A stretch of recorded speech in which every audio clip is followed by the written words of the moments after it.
Inside the stories that affect you. This is Inside KELOLAND.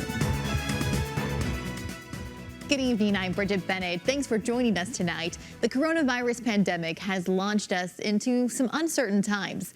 And with so many serious and downright frightening headlines in the news every day, tonight we want to put a spotlight on the positive and heartwarming stories that are happening here in KELOLAND.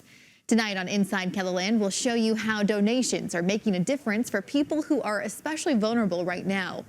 Plus, we show you the fun and creative ways educators are staying connected with their students. And from sidewalks to neighborhood windows, we show you the encouraging artwork that's popping up all over Sioux Falls. First off, businesses, schools, and individuals are stepping up to provide protective supplies for medical workers. A self-confessed fabric hoarder in South Dakota is doing her part to help hospitals and clinics restock their supply of protective masks. KELOLAND's Perry Groten introduces you to this Valley Springs seamstress whose hobby is benefiting medical workers around the country. To insert an additional filter. Brenda Murtha just finished sewing her 300th cotton mask. It's a labor of love she's been doing for the past 3 weeks. But yeah, you basically just take it one step at a time. I mass produce. I try to do 20 at a time. It goes a little bit faster that way. Murtha's mask can be both fashionable and functional. Here's one that is a more casual mask. Goes over the ears like this. And you just have kind of a curved seam in the front. The main thing is to cover the nose. Murtha has already sent her masks to hospitals in Ohio, California, and New Mexico. Now she's hearing from local hospitals in need of adding to their own supplies. I got the call from Avera, and they do have their N95 masks still in stock. They're just trying to conserve those as much as they can. Murtha says she's sewing masks to help healthcare workers, but the project is also therapeutic for her because it takes her mind off the pandemic. When I can actually physically do something to help out, it just takes away my anxiety and my fear. So I'm doing it for me too. Murtha retired 5 years ago as Augustana's Director of Financial Aid. She was hoping to resume her career in education by starting a sewing school, but those plans are on hold because of the pandemic. Now she's urging others who share a love of sewing to join her in the mission to mask healthcare workers. But the more people we can get on the ground pumping out masks, the better we are. With Positively KELOLAND, I'm Perry Groten. She isn't the only one. Lake Area Tech is also using its resources in the fight against COVID-19. While the campus is closed, the robotics and electronics department is using 3D printers to make personal protective equipment for healthcare workers and first responders. The machines are helping make face shields and face masks. It's nothing new. It's not our design. It's just something we suggested, and the hospital locally thought it'd be a great idea, especially face shields. They're in demand. Volunteers are also helping make those items. Raven Industries in Sioux Falls is helping too. The KELOLAND business is creating personal protective gowns. At this time, they're going to our local community, to different healthcare places inside of Sioux Falls and in the surrounding areas. They have already made well over 1,000 gowns using plastic film. One manufacturing company in western KELOLAND is doing its part to slow the spread of COVID-19. It is retooling its business to make hand sanitizer. KELOLAND's Sydney Thorson brings us the story. Kaah Industries usually produces a water additive catalyst that stimulates biological functions. Some of the products made here, including aloe gel, can be used for a number of different things. I saw a story on CBS this morning, last week, in an interview with the president of Ford Motors, who was talking about how Ford was retooling their company to make ventilators and masks, and he started encouraging other businesses to do the same. The story inspired CEO John Willer to change up his company to create much-needed hand sanitizer. I reached out to the Governor's Office of Economic Development. We had all the ingredients, but we couldn't find any alcohol to make the sanitizer, and they put me in touch with Redfield Energy. Redfield Energy donated about 100 gallons of ethanol, which will make about 2,000 bottles of hand sanitizer. If Kaah needs any more, Redfield Energy has agreed to help out. He asked what we wanted for it. I said we're willing to donate it for this cause. And then he in turn said he would donate money to a charity of our choice. And we immediately thought of the nutrition mission, and he donated $1,000. Willard says Kaah is making an extra 1,000 bottles to donate to different Rapid City organizations, including first responders. I have a lot of friends and relatives who are already helping out. They're police officers, they're first responders, they're nurses, they're doctors, they're in the military. So we're really enjoying this opportunity to at least do something small. In Rapid City, Sydney Thorson, KELOLAND News. Well, from businesses switching gears from their normal routine to another industry that's more important than ever right now. How a truck driver is feeling support from people as he travels across the country, up next.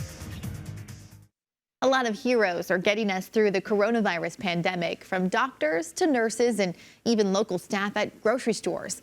Well, truck drivers and the trucking industry are another group considered absolutely essential right now, as much needed medical supplies and food constantly make their way across the country.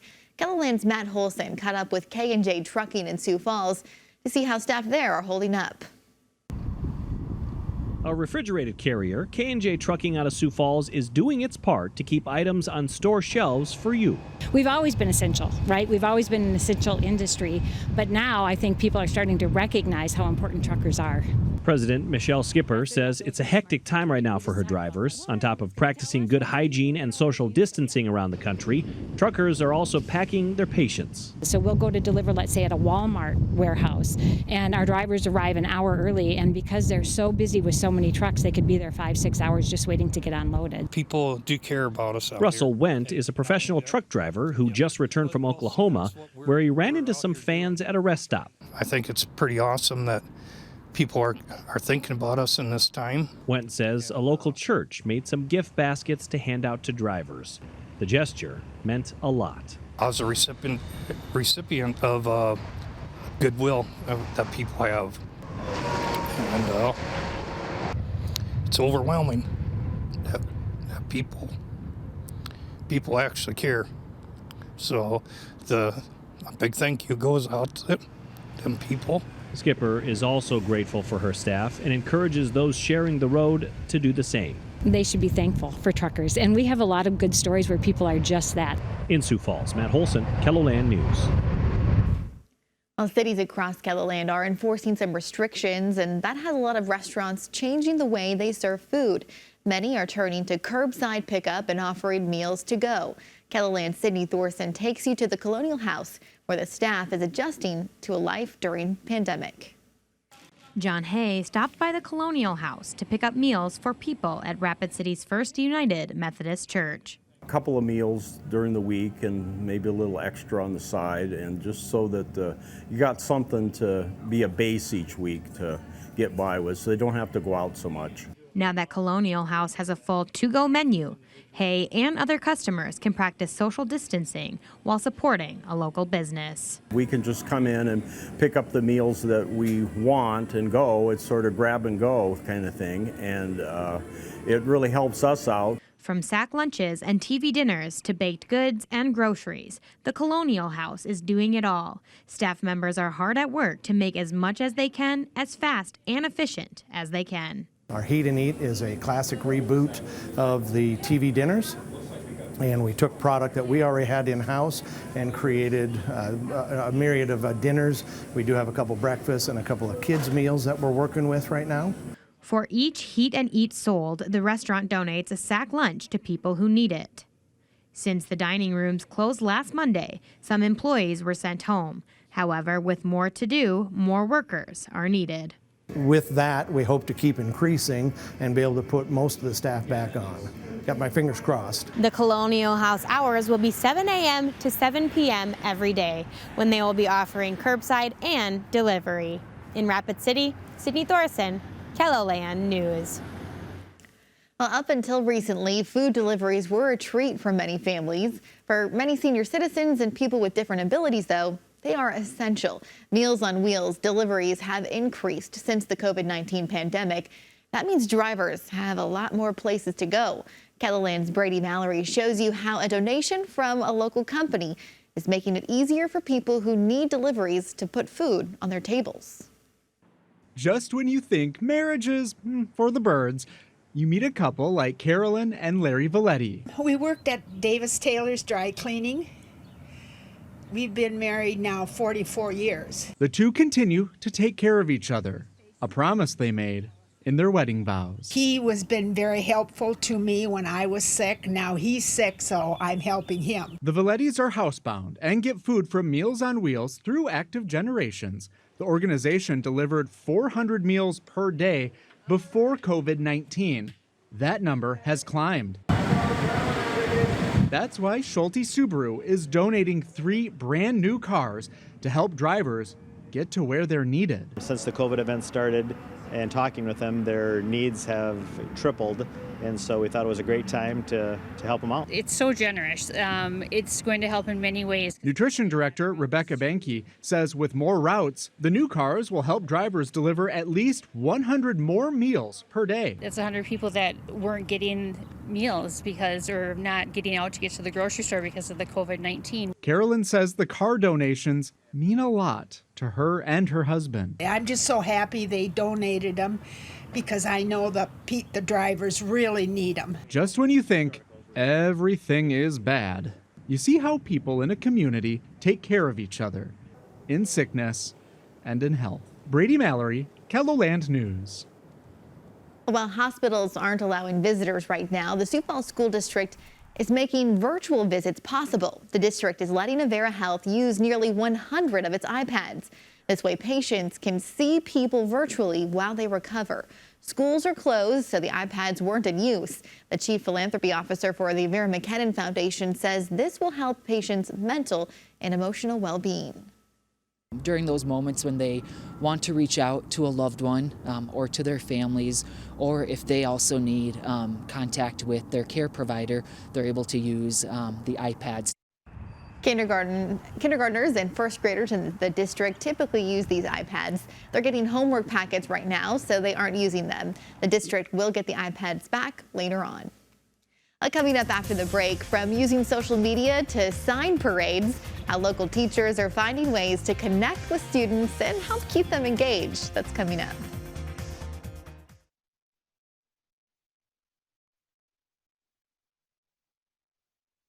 This week, 2 local organizations teamed up to make sure kids don't go hungry while they're away from school. Food for Sioux Empire Kids and the Hungry Hearts Foundation have been boxing up meals to deliver to kids in the Sioux Falls and Harrisburg area. They've been delivering up to 3,000 meals a week. And while it's a lot of work, they do feel it's very necessary. It's sad to think about it. It is an ongoing issue even when school's not in session. And so, who knows, maybe we'll just keep doing this long term. Luke says right now they are looking for financial contributions and volunteers to help make deliveries to families. Well, school districts are doing their part to lift the spirits of students and staff who haven't been together for weeks. KELOLAND's Dan Centella shows you what's bringing them together, all while social distancing. The kids aren't in school right now at Garfield Elementary in Sioux Falls. Instead, they got a chance to stop by in these cars and say hi to staff at the school, who, as you see, had quite the welcome. And we just had the staff come out, make signs, and do a bunch of noisemakers, and it's been an amazing, tremendous turnout. School's closed, but the connection between a student and their school is very much open. Our staff is really missing the students, and this is a way that we get to see their faces from social distancing and still be safe and healthy. Also tonight at this site was a food distribution for Feeding South Dakota. The food pantry, Feeding South Dakota, has not been open because of COVID-19. Oh, I see. So this is a way for them also to be able to get the food to the people in a safer way. With various facilities closed, life is undeniably different these days. But what makes us who we are hasn't changed. I just jokingly said to another staff member, my cheeks hurt from smiling so much. This just makes our heart feel very happy. We miss them more than we can ever explain, and we love them, and it's great to see them. And while those KELOLAND schools sit empty to help keep families safe, some of the buildings still see administrators and teachers coming and going. Staff at Fred Assam Elementary in the Brandon School District are trying to keep spirits high and stay connected with students by sending out messages on social media. KELOLAND's Matt Holson shows you how they're getting creative to keep students engaged. Good morning, Fred Assam Elementary School. Big hair? Don't care. Well, actually, Principal Susan Foster cares a lot, which is why she's taking over the morning announcements for Fred Assam Elementary in a very public and entertaining way. So the first time I actually did, I thought, oh, put something goofy on just so that it made me feel less intimidated doing this. You know, let's just put a smile on somebody's face. It's an important effort for Foster and her staff to stay connected with their students because there's an emptiness right now at the school building. This is going on our 14th day of no kids. I never, ever in my 39 years of education have experienced anything like this. Oh, I don't like it at all. It's not right. Families are still coming to the building to pick up assignments here and there, which is why the art teacher wanted to create something to brighten their day right at the front door. I really wanted to incorporate some of that rainbow theme because people have been posting those rainbow hearts and all different types of bright colors in their windows. Art instructor Jordan Heron says distance learning art opportunities will be coming to students next week. In the meantime, she's struggling with her time apart from her kids. I really miss the kids and, you know, I wish we were back in school, but I understand why these things are happening. Our Lynx Way character trait is to stay engaged and be an active learner. Both Heron and Foster hope their actions will provide comfort during some big changes. I think it's a way that kids can get on Facebook and see me and it's like, there's Miss Foster. She's still there. And then you put a smile on their face. How is your school day routine going? At Fred Assam, Matt Holson, KELOLAND News. Definitely puts a smile on your face. Now, Foster says on top of Facebook, her staff is reaching out to families that might not be on social media to make sure they're not falling behind. The Lenox PE teachers have found a creative way to keep kids active while practicing social distancing. They created the Lenox Trick Shot Challenge. Each kid performs their trick shot and then nominates 3 more people. The challenge has been a great way for the school to connect while they're not in the classroom. We all miss our kids. We want to be in school. This gives us a way for them to see us in person, see our faces when we do our trick shots, and then we get to also see them in person on video doing their trick shots. Some talented kids there. You can learn more about this story in a KELOLAND.com original that's online right now. It's not just schools taking to social media. We'll show you how the Great Plains Zoo is going online. That's coming up.